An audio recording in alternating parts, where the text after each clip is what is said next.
नमो तस्स भगवतो अरहतो सम्मा सम्बुद्धस्स।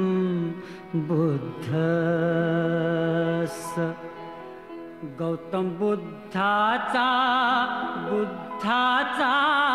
संदेश सांगू चला रे। गौतम बुद्धाचा संदेश सांगू चला रे। बोध ज्ञानाचा देऊ चला रे। गौतम बुद्धाचा संदेश सांगू चला रे।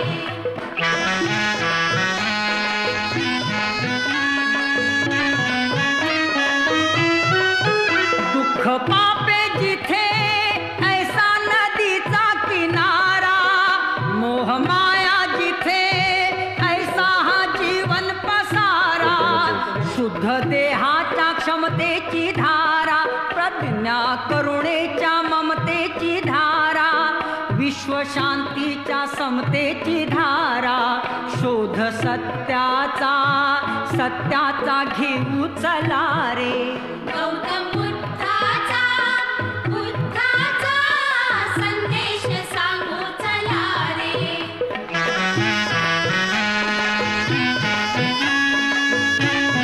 आणि तथागतांनी सगळ्या भिक्खूंना सांगितलं, हे भिक्खूंनो, चरक भिक्खवे चारिकम बहुजन हिताय बहुजन सुखाय। आणि मग तो मंत्र दिला की जा या जगाच्या चारी कानाकोपऱ्यात जा, या मानवाच्या दुःखाचा मार्ग सांगा, त्यांना या बोध धम्माचं ज्ञान द्या। धम्म किती कल्याणकारी, तो सुरुवातीला कल्याणकारी, तो मध्यम कल्याणकारी आणि तो शेवटीही कल्याणकारी। हे लोकांना समजून सांगा, त्यांच्या आयुष्यामध्ये सुख येण्यासाठी काय करावं लागेल हे समजून सांगा। हे इसवी सन पूर्व 528 साली तथागतांनी सांगितलं। आणि खऱ्या अर्थानं तिथून पुढे या वर्षावासाला सुरुवात झाली।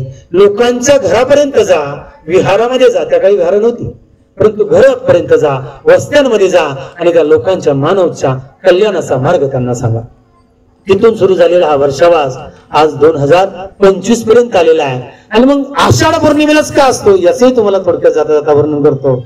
तथागतांना बुद्धत्व प्राप्त झालं कोणत्या पौर्णिमेला? आपल्याला माहिती आहे कोणत्या पौर्णिमेला? वैशाख। तथागतांना बुद्धत्व प्राप्त कधी झालं? वैशाख। जन्मही त्याच पौर्णिमेला आणि ज्ञानप्राप्तीही त्याच पौर्णिमेला आहे आणि मृत्यू देखील त्याच पौर्णिमेला आहे। जगातला एकमेव महामानव जन्मही येतोय, ज्ञानही प्राप्त होते आणि मृत्यूही होते, म्हणजे महापरिनिर्वाण पण होते। हा एकमेव जगातला असा महामानव होता की ज्याने मानवाच्या कल्याणाचा हा सद्धम्म आपल्याला विज्ञानवादी धम्म दिला। त्या तथागतांनी या सर्व भिक्खूंना सांगितलं, जा त्या लोकांच्या घरापर्यंत जा, त्यांच्या जीवनात दुःख दूर करा, अज्ञान दूर करा, विज्ञानमय हा प्रकाश मार्ग दाखवा आणि लोकांचं जीवन सुखकर करा। आणि खऱ्या अर्थाने सुरू झाला। पण आषाढ पौर्णिमेलाच का झाला? तर याचं कारण वैशाखी पौर्णिमेला त्यांना काय मिळालं? बुद्धत्व प्राप्त झालं। आता वैशाखी पौर्णिमेपासून आषाढ पौर्णिमा किती महिन्याच्या अंतरावर येते पहा बरं? पहिला महिना कोणता मराठीचा? पहिला महिना चैत्र, दुसरा वैशाख, तिसरा ज्येष्ठ आणि चौथा म्हणजे आता वैशाख पौर्णिमा 2 नंबरला आली।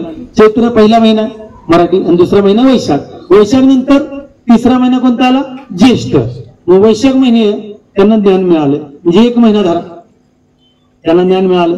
तिथून पुढे ज्येष्ठ महिन्यापर्यंत 1 महिना गेला। 1 महिना म्हणजे किती दिवस झाले? साधारणतः 30 दिवस। किती दिवस आहे? त्यानंतर तथागतांना पुन्हा अजून पुढची पौर्णिमा म्हणजेच आषाढ पौर्णिमेपर्यंत वाट बघावी लागली। वर्षावास कुठून सुरू झाले ते सांगणार आहे मी। आणि मग 31 दिवसाचा कालावधी गेला। तथागत जिथं ज्ञान मिळालं तिथे किती दिवस होते हे माहिती आहे आपल्याला?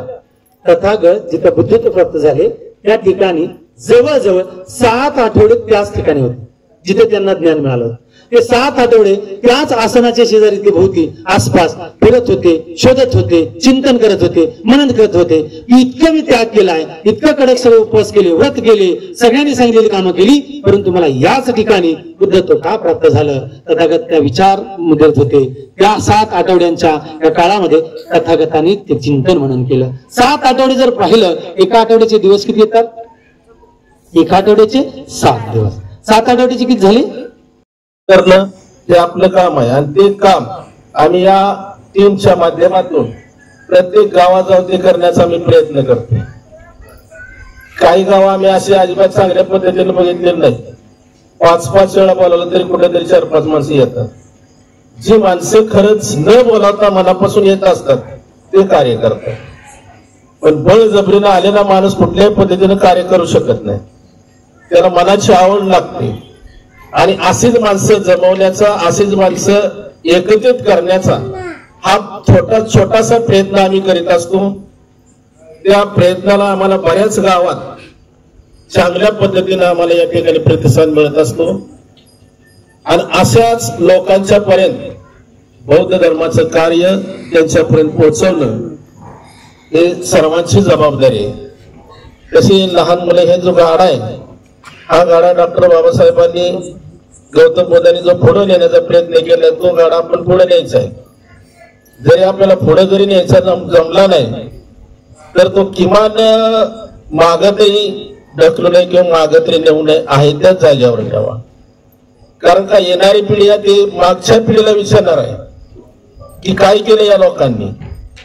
एवढी सुख सुविधा असताना आपल्या धर्माचा प्रचार कसा झाला नाही त्याला अनेक कारणे त्यापुढे ते त्यांच्या पुढे आ वासून तोंड वासून ते पुढे कारण उभे राहतील. त्यावेळेला उत्तर द्यायला कुठल्याही प्रकारच्या संधी नसणार आहेत.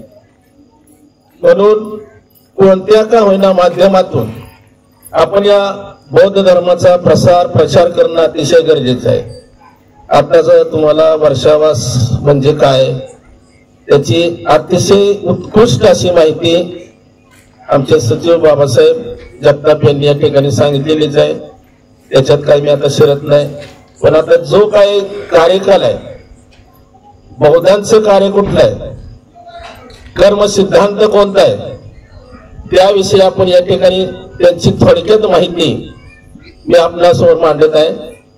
आपण पाहतो जगामध्ये वेगळे ग्रंथ आहेत, वेगवेगळे धर्म आहेत. प्रत्येक धर्माचे वेगवेगळे ग्रंथ आहेत. जसं आपण हिंदूचं पाहिलं तर आपल्याला माहिती आहे की भगवद्गीता. त्या भगवद्गीतेत काय सांगितलं ते आपल्याला वाचण्याची काय गरज नाही. त्या धर्माविषयी त्या धर्माची त्या ठिकाणी माहिती दिलेली आहे. मुस्लिम धर्म आपण पाहिला तर त्याच्या कुराणात त्याच्याबद्दल काय माहिती आहे ते आपल्याला माहिती आहे.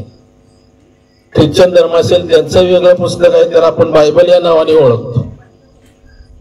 आणि त्यांच्याही पेक्षा आपलं भिन्न असं धर्म असणारे गौतम बुद्धाने आपला तो धर्म आपल्याला दिलेला हा अतिशय सगळ्यापेक्षा विभिन्न आहे, भिन्न आहे, वास्तववादी आहे, विज्ञानवादी आहे, कशाही पद्धतीने अज्ञानवादी नाहीये.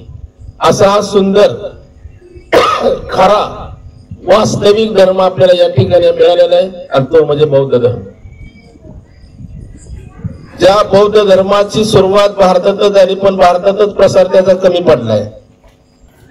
त्याचे अनेक कारण आहेत.